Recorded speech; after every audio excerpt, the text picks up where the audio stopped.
दोस्तों नमस्कार, मैं हिमांशु शर्मा आप सभी का पुनः हार्दिक हार्दिक अभिनंदन करता हूं। आज हम बात करेंगे मांगलिक दोष के विषय में। देखिए, मैं मांगलिक दोष के कार्यक्रम को कम से कम 3 से 4 अलग अलग एपिसोड में आपके समक्ष रखने का प्रयत्न करूंगा। और सारी चीज़ें मांगलिक दोष क्या है, मांगलिक दोष बनता कब है, अधिक प्रभावी कब होता है, कम प्रभावी कब होता है, आंशिक मांगलिक दोष क्या है, क्या 28 वर्षों के बाद मांगलिक दोष का प्रभाव कम हो जाता है या समाप्त हो जाता है, क्या दूसरे भाव में बैठे हुए मंगल देव भी मांगलिक दोष बनाते हैं। ऐसी घटनाएं कब घटती है कि कोई व्यक्ति जब मांगलिक हो तो विधवा होना, विदुर होना, वैवाहिक सुख का ना मिलना, पति पत्नी के बीच में बहुत ज़्यादा झगड़ा होना, ऐसी स्थितियां कब बनती है। इन सारे हर एक विषय को मैं अपने अगले आने वाले 3 से 4 कार्यक्रम में सम्मिलित करने का अपने तरफ से पूरा प्रयास करूंगा। चलिए आज हम देखते हैं कि मांगलिक दोष होता क्या है। धर्मशास्त्र में जो परिभाषाएं दी गई है उसके अनुसार जब भी हमारे कुंडली में मंगल देव प्रथम भाव में, चतुर्थ भाव में, सप्तम भाव में, अष्टम भाव में या द्वादश भाव में होते हैं तो मांगलिक दोष बनता है। जब भी मंगल देव हमारी कुंडली में प्रथम भाव में, चतुर्थ भाव में, सप्तम भाव में, अष्टम भाव में, द्वादश भाव में, इन 5 भाव में होते हैं तो मांगलिक दोष बनता है। अब बात यह है, देखिए थोड़ा सा आप समझने की कोशिश कीजिए।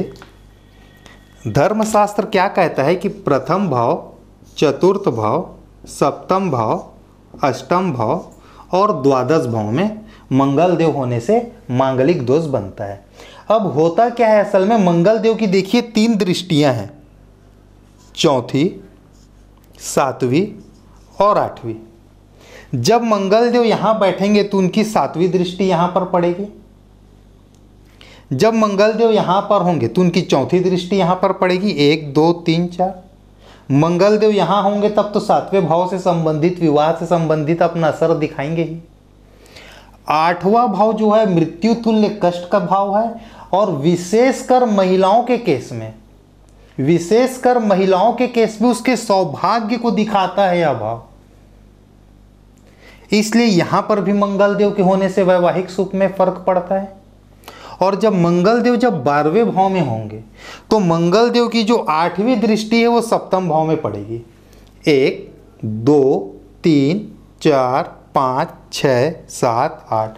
मंगल देव की 8वीं दृष्टि जो है वो सप्तम भाव में पड़ेगी, विवाह के भाव में। और मंगल देव नैसर्गिक रूप से कहीं ना कहीं पर क्रूर ग्रह हैं। हम एक कार्यक्रम बनाए थे शुभ कर्तरी और पाप कर्तरी, उसमें हम यह देखे थे कि कौन कौन से नैसर्गिक शुभ ग्रह हैं, कौन कौन से नैसर्गिक पापी ग्रह हैं और कौन कौन से नैसर्गिक क्रूर ग्रह हैं। उसमें हम मंगल देव को क्रूर ग्रह के अंतर्गत रखे हुए थे। ठीक है। धर्मशास्त्र में एक और बात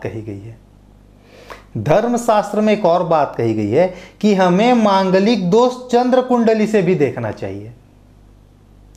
अब आप समझिए, मैं 2 मिनट के लिए एक एग्जाम्पल के लिए मान लेता हूं कि किसी व्यक्ति के जन्म के समय चंद्रमा यहाँ 3रे भाव में बैठे हुए हैं, चाहे यहाँ पर कोई सी भी राशि लिखी हुई हो। आप कहीं पर भी चंद्रदेव को रख के इस एग्जाम्पल को ले सकते हैं। अब चंद्रदेव यदि यहाँ पर किसी व्यक्ति के बैठे हुए हैं तो चंद्र से भी हमें पहला भाव, चौथा भाव, 7वां भाव, 8वां भाव और 12वें भाव को देखना है।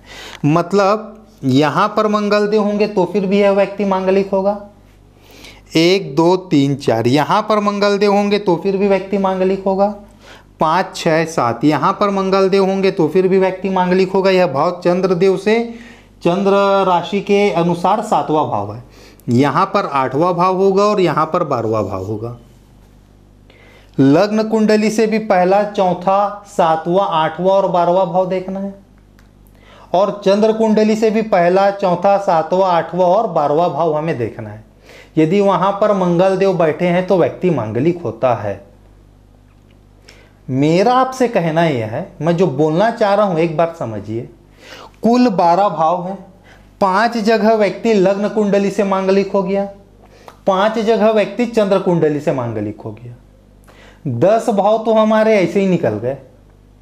कुल 12 भाव है, जिसमें से 10 भाव में यदि मंगल देव बैठ गए तो व्यक्ति मांगलिक हो गया। अब लोग जबरदस्ती मांगलिक होने से डरते हैं, अरे भाई ये तो मांगलिक है। अरे भाई मैं तो ये कहता हूं हमारे बीच में हर 12 में से 10 व्यक्ति मांगलिक है, या तो मंगल यहाँ होंगे, यहाँ होंगे, यहाँ होंगे। भाई हम 12 लोग हैं, मान लेते हैं सबके में अलग अलग भाव में मंगल देव बैठे हुए हैं।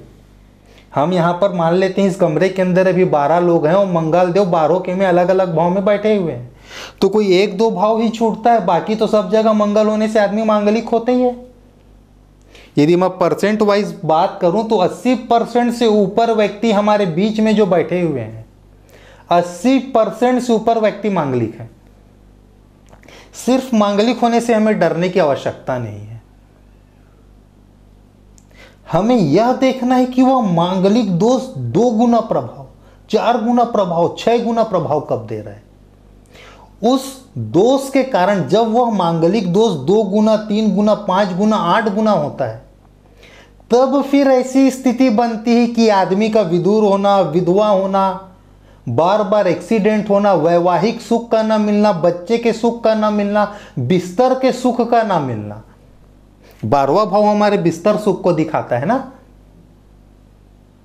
ठीक है, तो आपको व्यक्ति केवल मांगलिक है या नहीं, इस एक चीज को आइडेंटिफाई नहीं करना है।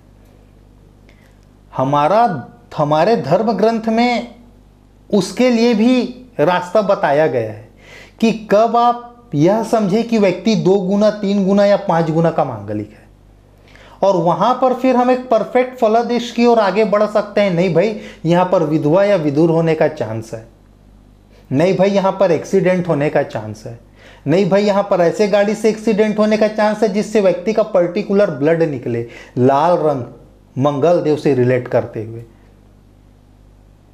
ठीक है, इन सब चीजों को आपको बिल्कुल विशेष ध्यान देना है।